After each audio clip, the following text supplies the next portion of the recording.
ती मुलगी जेव्हा पाण्यातून बाहेर आलेली होती तेव्हा ती पूर्ण थंड पडलेली होती. आम्ही जेव्हा तिची नाडी चेक केली तेव्हा तिची नाडी अ, लागत नव्हती हाताला आणि ती श्वास पण घेत नव्हती.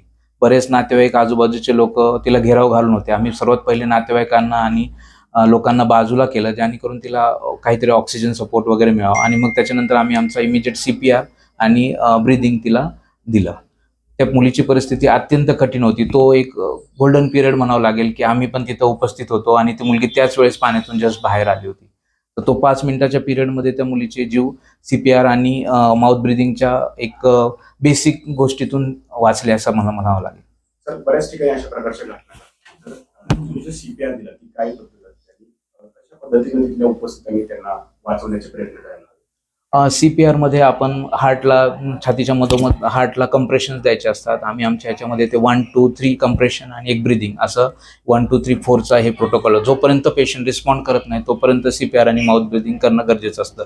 त्याचवेळी दुसऱ्या लोकांनी तिची नाडी चेक करणं गरजेचं असतं, म्हणजे हृदय चालू झालंय की नाही. मी आणि माझे मित्र जे यांनी पिडियाट्रिशियन म्हणजे लहान मुलांचे तज्ज्ञच होते ते, आणि मी एक्सरे रोग तज्ज्ञ आहे.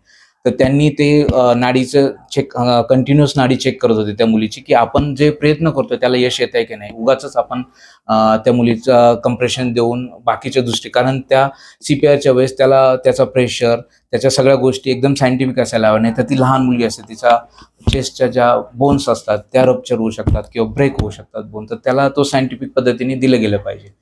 तर त्याच्यासाठी बऱ्याच ट्रेनिंग अवेलेबल आहे. आम्ही PCMC एरियामध्ये, तळेगाव एरियामध्ये इंडियन मेडिकल असोसिएशनच्या माध्यमातून खूप साऱ्या कार्यशाळा पण घेतलेल्या आहेत त्याच्यामध्ये.